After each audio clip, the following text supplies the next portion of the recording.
জানিয়ে দিব আমাদের হাতে থাকা সর্বশেষ গুরুত্বপূর্ণ আপডেট বাংলা সংবাদ। সংসদ নির্বাচনের রোডম্যাপ ঘোষণার আহ্বান তারেক রহমানের। এরপর জানিয়ে দিব ভারত বাংলাদেশ বাণিজ্য নিষেধাজ্ঞায় কার লাভ কার ক্ষতি, বিবিসির বিশ্লেষণ। এদিকে কয়েকজন উপদেষ্টা রিফাইন্ড আওয়ামী লীগ গঠনে জড়িত থাকার খবরও শোনা যায় ফেসবুক পোস্টে রাশেদ খান।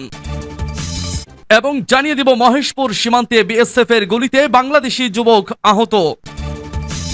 এবং সর্বশেষ জানিয়ে দিব যদি কিন্তু অথবা ছাড়া আওয়ামী লীগকে নিষিদ্ধ করতে হবে বলছে হাসনাত আব্দুল্লাহ। শুনছিলেন সংবাদ শিরোনাম, এখন বিস্তারিত। তবে তার আগে অনুরোধ থাকবে ভিডিওটিতে একটি লাইক এবং কমেন্টস করে জানিয়ে দিন আজকের এই ভিডিও সম্পর্কে আপনার মূল্যবান মতামত। আর অবশ্যই এই ভিডিওটি আপনার ফেসবুক সোশ্যাল মিডিয়ায় শেয়ার দিয়ে ছড়িয়ে দিন। আর জানিয়ে দিন আপনি কোন জেলা থেকে বা কোথা থেকে আমাদের সংবাদটি শুনছেন এবং দেখছেন। সংসদ নির্বাচনের রোডম্যাপ ঘোষণার আহ্বান তারেক রহমানের। সুনির্দিষ্টভাবে জাতীয় সংসদ নির্বাচনের রোডম্যাপ ঘোষণা করার জন্য অন্তর্বর্তীকালীন সরকারের প্রতি আহ্বান জানিয়েছেন বিএনপির ভারপ্রাপ্ত চেয়ারম্যান তারেক রহমান। রাজধানীর জাতীয় প্রেস ক্লাবে শুক্রবার আমার বাংলাদেশ এবি পার্টির উদ্যোগে দলটির পঞ্চম প্রতিষ্ঠা বার্ষিকীতে উপলক্ষে এক আলোচনা সভায় ভার্চুয়ালি যুক্ত হয়ে তিনি এ আহ্বান জানান। তারেক রহমান বলেন, দেশের প্রতিটি রাজনৈতিক দল সংস্কারের পক্ষে, তারপরেও সংস্কার নিয়ে অন্তর্বর্তীকালীন সরকার কোনো এত সময় ক্ষেপণ করছেন। এ নিয়ে জনগণের মনে ধীরে ধীরে প্রশ্ন বেড়েই চলেছে। রাজনৈতিক দলগুলোকে অবজ্ঞা এবং জনগণের রায়কে অবহেলা করে রাজনীতিকরণকে উৎসাহিত করা হলে সেটি শেষ পর্যন্ত গণতন্ত্রকে ঝুঁকির মধ্যে ফেলে দেবে। অন্তর্বর্তী সরকারের প্রতি আহ্বান জানিয়ে বলতে চাই, সুনির্দিষ্টভাবে জাতীয় নির্বাচনের রোডম্যাপ ঘোষণা করুন। রাজনৈতিক দলগুলোকে জনগণের আদালতে মুখোমুখি করার উদ্যোগ গ্রহণ করতে হবে। এই উদ্যোগ গ্রহণ করতে হবে বর্তমান অন্তর্বর্তীকালীন সরকারকে। তিনি বলেন, রাষ্ট্র ও রাজনীতি মেরামতের জন্য সংস্কারের কর্মযজ্ঞ চলছে। চলমান সংস্কার যদি রাজনৈতিক দলগুলোর নির্বাচন অনুষ্ঠানের দাবিকে অবজ্ঞা করতে হয় তাহলে সংস্কারের তাৎপর্যটা কি? এটি বহু মানুষের প্রশ্ন। আজ রাজনৈতিক দলগুলোর উদ্দেশ্যে বিএনপির ভারপ্রাপ্ত চেয়ারম্যান বলেন, আমাদের দলীয় আদর্শ ভিন্ন হলেও আমাদের উদ্দেশ্য যেহেতু দেশের স্বার্থ রক্ষা এবং জনগণের কল্যাণ সাধন। লাখো প্রাণের বিনিময়ে 1971 সালের স্বাধীন বাংলাদেশ, 75 নভেম্বর আধিপত্য বিরোধী তাবেদার মুক্ত বাংলাদেশ, 90-এর স্বৈরাচার বিরোধী বাংলাদেশ এবং 2024-এর ফ্যাসিবাদ বিরোধী বাংলাদেশ। দেশের ইতিহাসে এমন প্রতিটি বাকে মানুষ কোনো অকাতরে জীবন দিয়েছিলেন। কি ছিল এই শহীদদের স্বপ্ন?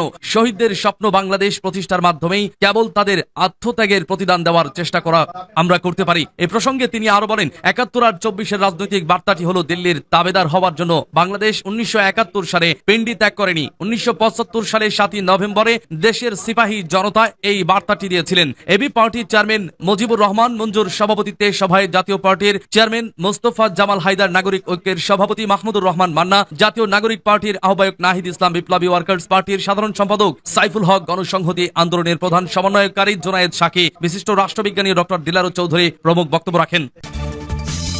ভারত বাংলাদেশ বাণিজ্য নিষেধাজ্ঞায় কার লাভ কার ক্ষতি, বিবিসির বিশ্লেষণ। ছাত্র জনতার তীব্র আন্দোলনের মুখে গত বছরের 5ই আগস্ট শেখ হাসিনা সরকার পালিয়ে ভারতে আশ্রয় নেওয়ার পর থেকেই প্রতিবেশীদের সঙ্গে সম্পর্কের টানাপোড়েন বেড়েছে বাংলাদেশের। গত কয়েক মাস ধরে চলা মৌখিক দ্বন্দ্বের পর প্রতিবেশী ভারত বাংলাদেশ সম্প্রতি পরস্পরের বিরুদ্ধে বাণিজ্য নিষেধাজ্ঞা আরোপ করেছে, যার সম্ভাব্য প্রভাবের জন্য এখন প্রস্তুত হতে হচ্ছে দুদেশকেই। সস্তা আমদানিতে দেশি শিল্পগুলো যেন ক্ষতিগ্রস্ত না হয় সেজন্য গত মাসে ভারত থেকে স্থলপথে সুতা আমদানি বন্ধ করে বাংলাদেশ। তার আগে হঠাৎ ভারত বাংলাদেশকে দেওয়া ট্রান্সশিপমেন্ট সুবিধা বন্ধ করে দেয়। ট্রান্সশিপমেন্টের আওতায় বাংলাদেশকে তার পণ্য তৃতীয় দেশে রপ্তানি করতে ভারতীয় বন্দর ও বিমানবন্দর ব্যবহার করার সুযোগ দিচ্ছিল। নিজেদের বন্দরগুলোতে জট তৈরি হচ্ছে এমন অজুহাতে এই সুবিধা বন্ধ করে দেয় দেশটি। ছাত্র জনতার অভ্যুত্থানে গত আগস্টে সাবেক প্রধানমন্ত্রী শেখ হাসিনা ক্ষমতাচ্যুত হবার পর থেকেই দুই দেশের মধ্যে সম্পর্কের অবনতি হয়েছে। বর্তমানে ভারতে নির্বাসনে রয়েছেন তিনি।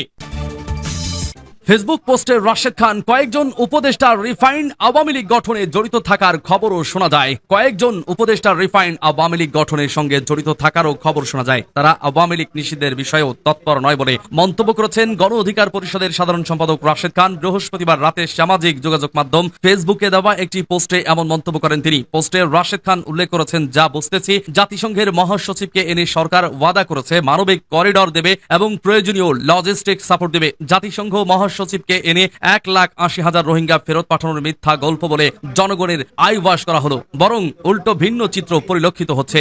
1,13,000 রোহিঙ্গা ঢুকে পড়েছে। জাতিসংঘের মহাসচিব বাংলাদেশে আসার অর্জন এতটুকুই। এখন করিডর দেওয়ার নামে বাংলাদেশের স্বাধীনতা সার্বভৌমত্ব নিয়ে টানাটানি শুরু হয়েছে। তিনি লেখেন, আন্তর্জাতিক কমিউনিটির সঙ্গে আমাদেরও কম বেশি বৈঠক হয়, সুতরাং মোটামুটি কোথায় কি হচ্ছে তা তো জানতে পারি। কিছুদিন আগে বিজনেস সামিট নামে সারা দেশে হইচই তৈরি করা হলো। মনে হলো বিদেশিরা বিনিয়োগ করার জন্য মুখিয়ে আছে, কিন্তু আসলেই কি তাই? আমার নিজের প্রাপ্য তথ্য অনুযায়ী আমি বলতে পারি অস্থিতিশীল পরিস্থিতি ও নির্বাচিত সরকার আসার আগে কোনো বড় বিনিয়োগ আসবে না। ডক্টর মোহাম্মদ ইউনূস স্যারের গ্রহণযোগ্যতার কারণে কম বেশি বিদেশি অনুদান আসবে, কিন্তু বিনিয়োগ আসার সম্ভাবনা কম। রাশেদ আরো বলেন, লেখেন, আপনাকে বুঝতে হবে ডক্টর মোহাম্মদ ইউনূস স্যারের বিশ্বব্যাপী সম্মান আছে। তিনি বাংলাদেশে যে কাউকে নিমন্ত্রণ করলে চলে আসবে, কিন্তু ব্যক্তি হিসেবে তাকে সম্মান করা আর বিনিয়োগ করা এক জিনিস না। আর তিনি ব্যক্তি হিসেবে ভালো পারফরমেন্স করলেও তার পুরো টিমে যোগ্য লোকের বড্ড অভাব। যেমন আমাদের একজন স্বাস্থ্য উপদেষ্টা আছেন যিনি ব্যাংকিং সেক্টরে অভিজ্ঞ, কিন্তু স্বাস্থ্য খাতে তার অনভিজ্ঞতার কারণে আজকে চিকিৎসা খাতের বেহাল দশা। শিক্ষা ও চিকিৎসা খাতের কোনো উন্নতি ছাড়া দেশের বিন্দুমাত্র উন্নয়ন হবে না। সবশেষ তিনি লেখেন, আবার কয়েকজন উপদেষ্টার রিফাইন্ড আওয়ামী লীগ গঠনের সঙ্গে জড়িত থাকারও খবর শোনা যায়। তারা আওয়ামী লীগ নিষিদ্ধের বিষয়ে তৎপর নয়। মহেশপুর সীমান্তে বিএসএফ এর গুলিতে বাংলাদেশি যুবক আহত।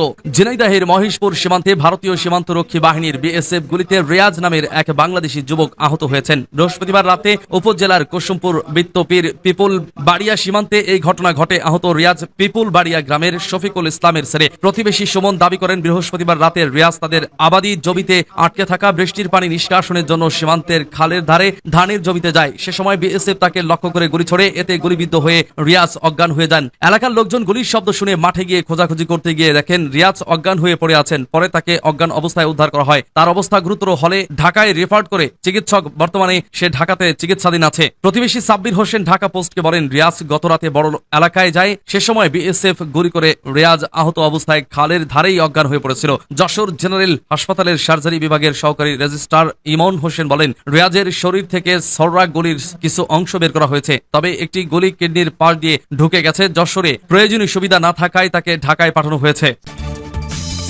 যদি কিন্তু অথবা ছাড়া আওয়ামী লীগকে নিষিদ্ধ করতে হবে বলছে হাসনাত আব্দুল্লাহ।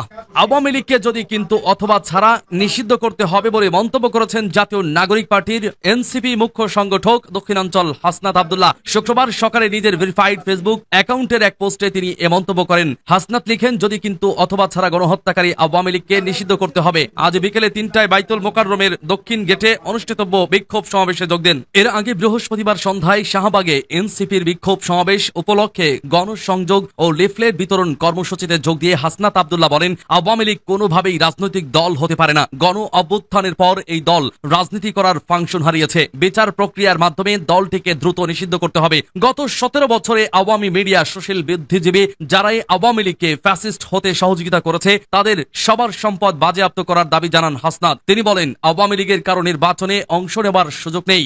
জুলাই গণ অভ্যুত্থান পরবর্তী নির্বাচন কমিশনকে দায়িত্বশীল পরিচয় দিতে হবে। ফ্যাসিবাদকে পুনর্বাসনের চেষ্টা করলে প্রাতিষ্ঠানিকভাবে মোকাবেলা করা হবে। সূত্র ইত্তেফাক।